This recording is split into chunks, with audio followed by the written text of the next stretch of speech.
Hi, my name is Quantum, and today I have a very interesting clip for you today. As you know, I mostly do videos in Polish on my channel, but I've reached a foreign YouTuber called EvilViking13.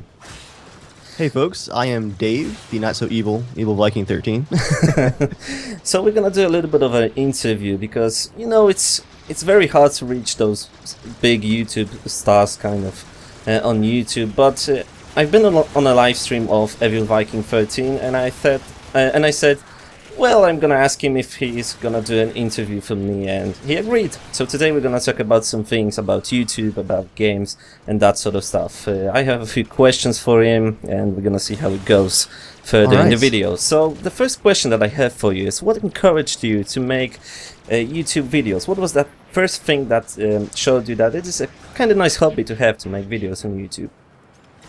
Well, originally my channel was just a place for me to upload mods that I was working on. Back in 2008, I made a couple of multiplayer maps for the RTS game World in Conflict, and I just needed a YouTube channel to throw up some trailers for the maps.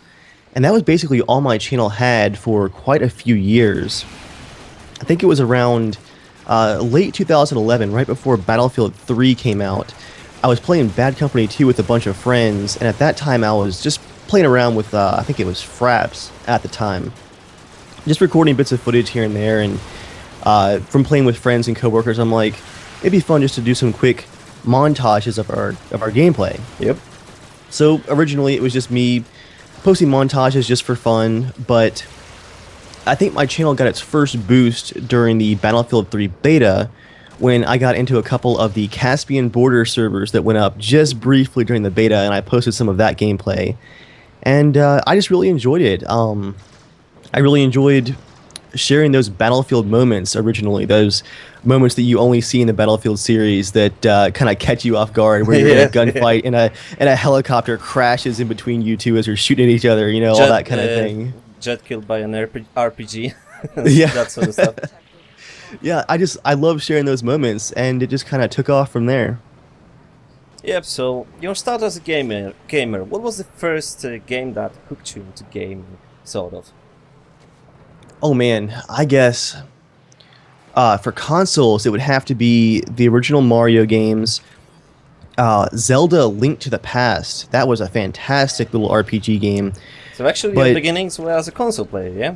Yeah, absolutely. As a kid, it was definitely consoles. I think for PC, the first PC game that really hooked me was SimCity 2000. I played so many hours of that game. Man, I love the SimCity series. I could spend forever in there. Yeah, for me it was kind of very similar, because I remember the first console that I've had was a Pegasus, and this is actually this was a knockoff of NES, I believe.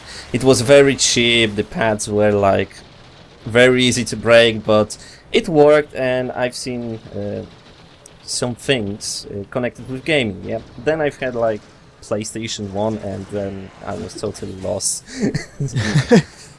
as a gamer or something like that. So I've got to Google this thing. Pegasus console. Yeah, it was actually so cheap knockoff that when you put the cartridges into the connector, sometimes you needed to like lick it to make it work. So it was just a terrible thing, but it was my start kind of as a gamer. So really now in gaming we have new gen consoles, and a lot of my viewers knew that I have a very strong opinion on consoles. Actually, do you believe that those next gen consoles are not as next gen as they should be? If they can kind of damage today's state of gaming, maybe, I don't know, something like that. Yeah, actually, I haven't been too impressed with the consoles. I had a lot of hope because of how long it had been since the last gen consoles. I figured maybe they're gonna really push the envelope.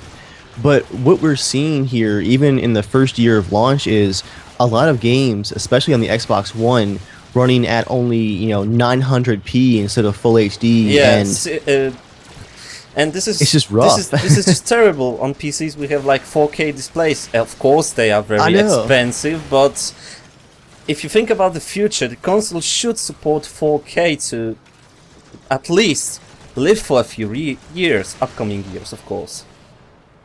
Yeah, I feel like these next-gen consoles, they're going to encourage a pretty good leap in technology for consoles because it's been so long that they've been just so stagnant with that super low memory in last-gen consoles. I think we're going to see a little bit of a bump, but not nearly what I was hoping for sure.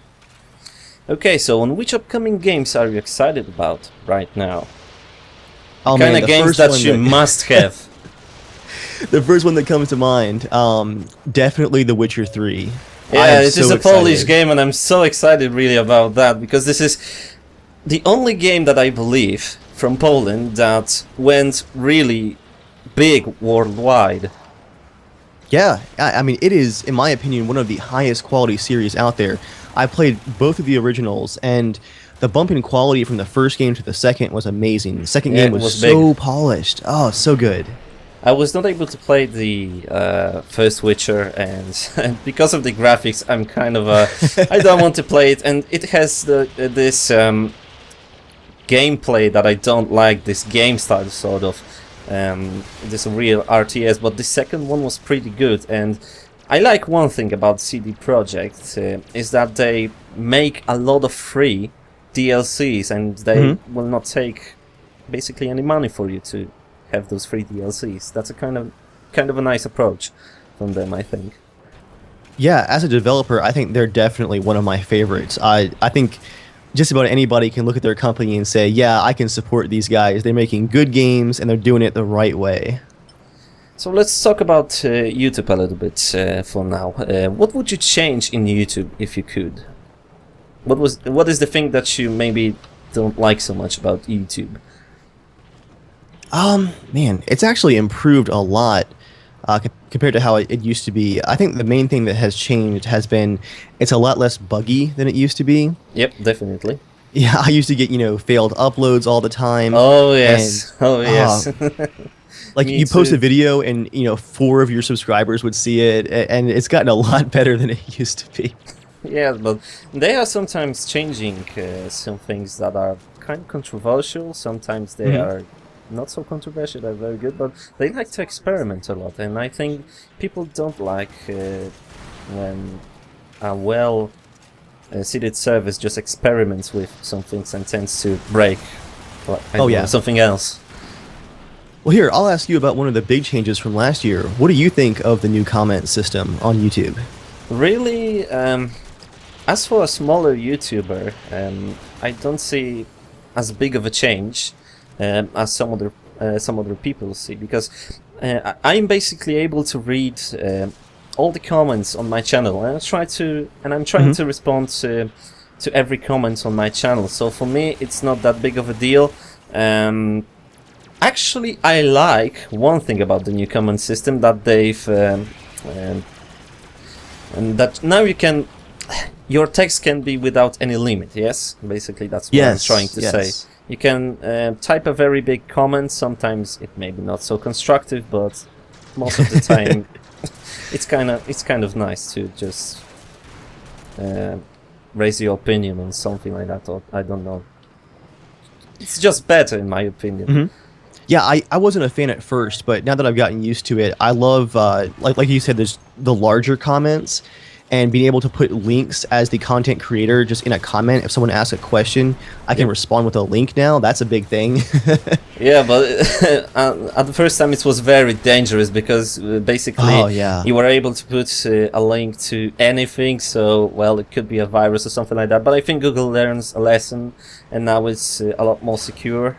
I remember one time when I actually asked you in comments for a song in your slow motion video from Battlefield, and you posted me a link to a Dropbox with that music, and basically it was very good. It was very quick to communicate, and we had no problems with that. And now I listen to that music from time to time, and I was even able to use it in one of my videos, not connected with Battlefield, but actually connected with Star Citizen. So this is the next question that I wanted to ask. What do you think about the games like Star Citizen, or do you know Elite Dangerous? I've only heard of it in passing. I'm not really familiar with it. It's a kind of similar game to Star Citizen, but done in a bit of a different style. So, what's your opinion about crowdfunded games like Star Citizen? Because obviously, if I recall correctly, now Star Citizen has like $48 million collected from people. Man. Buying ships, crowdfunding it with donations, whatever. But do you think that Star Citizen will live up to its hype, or it will be maybe a failure or something like that? What's your opinion about overall the Star Citizen campaign? I'm actually not a backer of Star Citizen. I'm kind of watching from the sidelines right now, but a good friend of mine, Germ Gaming, is a backer, and he is very, very enthusiastic about the game. He makes videos with you, yes, if I recall correctly, from time to time. Yeah. He's in a lot of my DayZ videos, Battlefield, just about everything. The Casual Shenanigans Gaming Podcast. We're always hanging out. So I've actually seen the game on his channel quite a bit, and I've talked to him a bit about it. I kind of missed the Kickstarter, but I think as far as both early access games and Kickstarter games, as long as you have a developer that you can put some trust in and that has a reputation of being reliable, it's kind of like a new era in doing games that are a little bit more dangerous for a developer, maybe, that normally like a publisher wouldn't say, like, yeah, I'll give you funding for 6 years to make this giant space game. But players can say, yeah, like, this is something that I actually want, and I want to get in on this. On the other hand, you have developers like the developers of the War Z, who can use that early access to just do a cash grab and then just take the money and the run. War Z was terrible, in my opinion. Yeah. It was just terrible. Yeah. If you compared... a lot of people try to compare this game to DayZ, but really the quality of DayZ is nowhere near the World War Z. It is called Infestation Survival or something like that. I don't even know. They will change the title again, I think. Maybe. I believe they got sued by Warner Brothers because the name was too similar to World War Z, the movie. Well, isn't World War Z... I think that World War Z was after the release of the game, actually, so... But I don't know, really. It was, but the book, I think, is from 2004, and Warner Brothers had bought the rights to the name of the book, too. Yep. So, yeah, the War Z devs kind of got screwed there. Yeah, they've had a conflict. No one checked the books, okay. Oh, man. Okay, so now we have a very interesting question. What's your actually opinion about releasing so much DLC, sometimes right after the game's premiere? Because sometimes we can see that the developer releases a game, like, for example, Battlefield 4, and right after the premiere we have a lot of DLC. So do you think that's good that we have a lot of early DLCs, and is it good if, that we have in all the DLCs in all games? Yeah, I'm actually a big fan of additional content for, the series that I really love, like The Witcher and Battlefield. I think that some developers are blurring the lines where they're actually taking things out of the game and making that DLC. That's what I take issue with. But in the case of a lot of games like Battlefield, where DICE will make a team separate from the main team to start working on DLC, and they just plan ahead of time to make new content for the game afterwards, I think that's okay, just as long as that's not like where they're carving out a chunk of the game that you would originally pay for, and you were actually paying for it again later. It's hard to figure out where that line is sometimes, though, because, of course, they're not going to say, like, hey, guys, this DLC we actually almost had ready for the game, but pulled it last minute, and now we're going to sell it to you. No one's going to say that. Yeah. So it's hard to tell sometimes what's really going on behind the scenes. I like the idea of DLC, but you have to be kind of a skeptic when it comes to DLC and keep developers accountable for what they're doing. I have to say, sometimes DLC content is very good. I like the content from Battlefield 4 or even 3, but I can give you one example that made me very angry, and it was Dead Space 3, actually. My friend kind of pushed me to buying Dead Space 3. Well, not pushed me, that's a bad word, but I I'm not able to find other word for that. No, that works, definitely. Yeah, we just wanted to play co-op together, so that's kind of thing. Yeah. And we played through the co-op, and it was just average game, I think. But the one thing that made me angry is that I believe Origin had like a sale, and the DLC for the game, the only DLC that was available, I think, was very, very cheap. And I bought the DLC. I've had like an hour of entertainment from that, only to know that they've cut the ending, the original ending of the game, and I was so angry for even buying that DLC, no matter that it was cheap or not. It was just a very scummy move. That's to not low, know yeah. the ending of the game, and I have to pay. That was just not very good.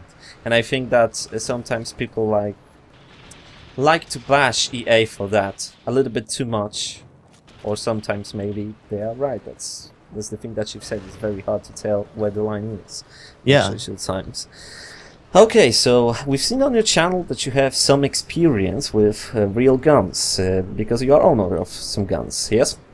Yes. And you play a lot of games that include guns. And I wanted to ask, how realistic, not realistic, sometimes guns are in games, and what mistakes developers make in case of guns in games. Okay, yeah, definitely. I think one of the hardest things for games to communicate about firearms, like real-world firearms, is the sound. Firearms are just unbelievably loud, and you of course can't put that in a game where you fire a gun in a game and it's so loud that it hurts your hearing. You know, no one wants to play that game. Unless you want to make someone deaf. I know, right? But the first time I fired a real-world firearm, that was what struck me the most. Was even with hearing protection on, you know, you're wearing your earmuffs. The AR-15 that I own, it's a semi-automatic intermediate caliber rifle. A lot of games use the fully automatic version, like the M4s or the M16s. Basically, for the viewers, semi-automatic weapons are civilian legal in America, and also I believe in Poland they are also civilian legal, if I believe. Yes, I believe so. That rifle in particular, it's a very small bullet, but it's a very, very fast bullet, and the barrel is only 16 inches long.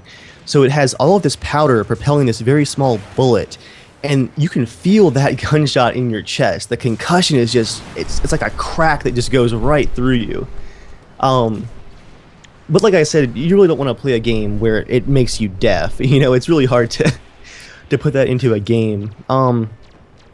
One thing that has always made me laugh about games is dual wielding. Actually, I think Yes, this is so amazing concept. Basically, in Call of Duty, you can run like with two vector submachine guns. And still, you are very accurate somehow, even if you don't have any point of reference, something like that.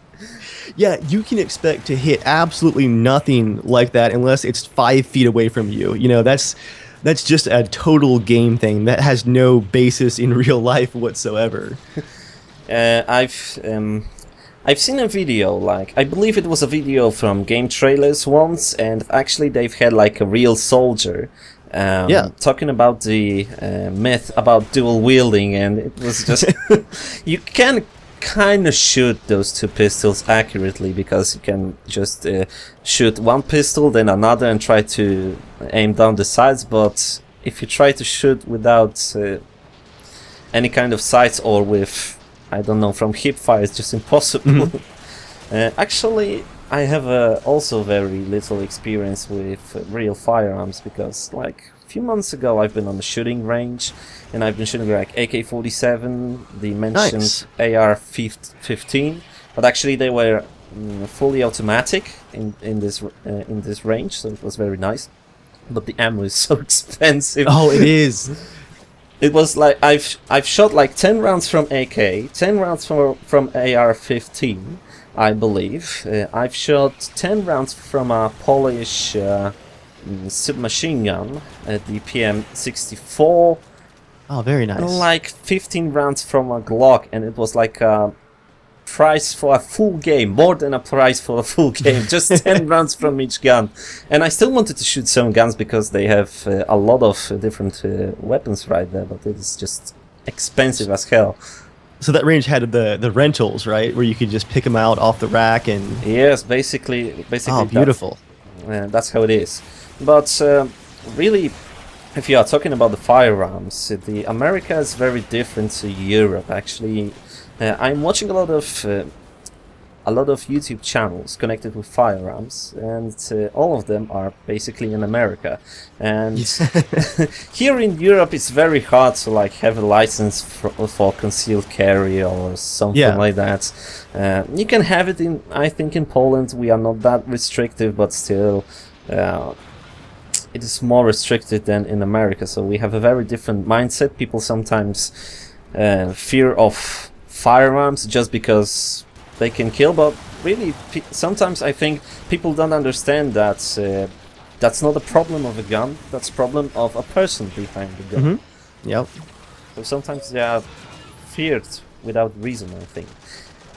Alright, so any recent games that you have played or liked?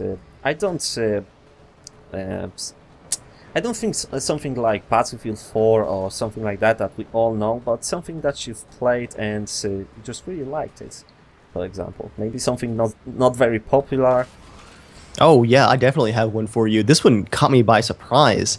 Watch Dogs, actually. I have really been enjoying Watch Dogs. Now it's a very controversial title. Some folks like it very much, and I am one of them. I don't think it's a very exceptional game, but I really enjoyed it, I have to say. Despite of all of the problems, it's a pretty nice tons concept. of tech issues. I actually have like on my computer two 7970s, and I'm not able to play with them at all. I have to disable Crossfire because it just doesn't work. It just doesn't work. Ubisoft, come on. Yeah, and the E3 scandal, sort of, with hidden graphics settings. Actually, I installed the Wolves mod and it runs pretty nicely. It looks amazing with that mod. Oh, yes. Actually, do you think that this is a good practice when a developer like Ubisoft shows you on E3 some state of a game, like with those beautiful graphics and whatever, and then after the full release, they turn down the settings, like just because to make experience even like on a PS4 or Xbox One, because I remember that recently, I don't remember the exact developer, but one developer said that we will turn down some settings in our game just to make it even or on PS3 or Xbox One. Oh wow, that's a little bit weird issue, I think.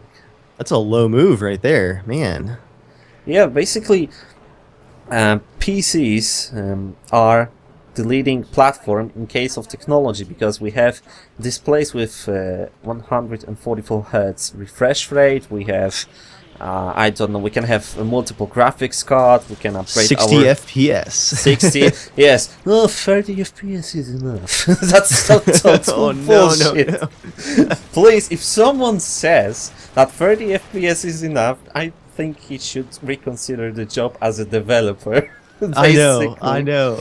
I can actually show you on my Battlefield 3 profile the month that I got my second, what was it? It was a GTX 480. I got a second one for SLI. And with that second card, I was able to go from like 45 to 50 FPS to 60 locked. And my gameplay improved so much because it was just so much smoother and more responsive. Yes, the responsiveness is just amazing. If you need to make that quick move to kill a guy, because maybe he surprised you or something like that, you can make it so precisely that my gameplay really bumped up a bit, because now I am able to get like more constantly like KD 2.0 because of that responsiveness, and sometimes I can notice an enemy faster than he can. So if someone says that 30 FPS is enough, please just go. This is just, I don't understand that. My mind will just explode. It takes some getting used to. I guess if all you've ever seen is 30 FPS, 60 might look strange at first, but once you get used to it, and you get used to that responsiveness in your controls and just how fluid it is, you can't go back. I sometimes understand that developers want to make like better graphics game or something like that, and maybe for single player game, that's not as bad as an issue. But for a multiplayer game, that's absolutely crucial to run the game at 60 FPS or even more if you can. I definitely agree. Okay, so and now we have a very interesting time in gaming when we can see virtual. Oh my god, my Tongue twister. yes, tongue twisted. VR products like Oculus Rift. Do you think that's actually maybe the future of gaming, or maybe just a gimmick? I'm a little skeptical, but I want it to be real. You know, I want it to succeed because I feel like if it does it well, it really could be like the next big thing. I can't imagine playing a game like DayZ where I'm already so paranoid about my equipment and all. You know, I'm crawling around in the bushes, always watching my back. I can't imagine actually being in virtual reality. Like, I'll have to take like heart medication so I don't have a heart attack. If someone sneaks around your back, is it you, Jeremiah? Oh no, pff, you're dead. Yeah, I'm dead in real life too. My heart just stops. It is a Matrix. Oh man, I want it to be real. And actually, Joel, another member of my crew, he is in about 2 weeks going to buy the newest Oculus Rift dev kit, and he wants to try it out. He's excited. Actually, I've been able to see the first development kit for the Oculus Rift, and the resolution was just terrible. On that particular device, but I have to say, your brain really thinks that something is kind of wrong.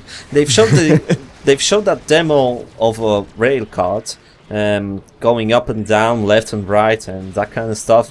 And some folks wanted to stand up and not sit on a chair and actually enjoy the experience standing up. And behind them always was the instructor or someone else just to catch them because they've lost control over the body because of the motion sickness of, maybe not motion sickness, but how to say that? They were kind of sucked into virtual reality. You know what I mean? Yeah. They were not able to tell where's the ground, where's their own level, that sort of stuff.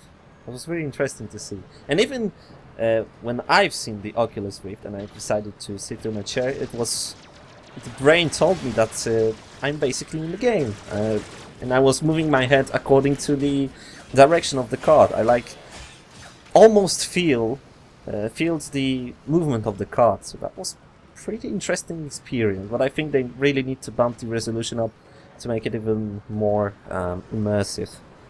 Now, a question about that, seeing you've played it, can you see your hands or your legs in that yet? Your virtual hands and legs? No, but I've seen a device called Control VR, and if I recall correctly, that device is actually made by the guy from the Freddy Wong channel, Brandon, or something like that. And he made a device that basically connected with your hands, like, I don't know how it works, but it connected with your hands. You had sort of a device on you, and you were able to see your hands in a virtual environment. So that was pretty interesting. But really, I think that sort of devices will a little bit break the immersion, because you are aware that you have a device on you, and that's not the thing in the virtual world. You know what I mean, basically. Yeah. So it's kind of a nice step, but I think we are not there yet in case of that total immersion. I think that they should strap some, I don't know, maybe some light gloves with some tracking points maybe, and maybe it could pick the movement of our fingers, of our hand, of our arm, but I'm not the engineer, I'm just thinking about possibilities. Surely virtual reality there it is. Again, tongue twisted. Can be a pretty nice thing. It can be a pretty nice thing, really. I think the Oculus Rift can be kind of the future of gaming. Maybe. Yeah, it could be. I'm hopeful. And consoles will not get it, probably.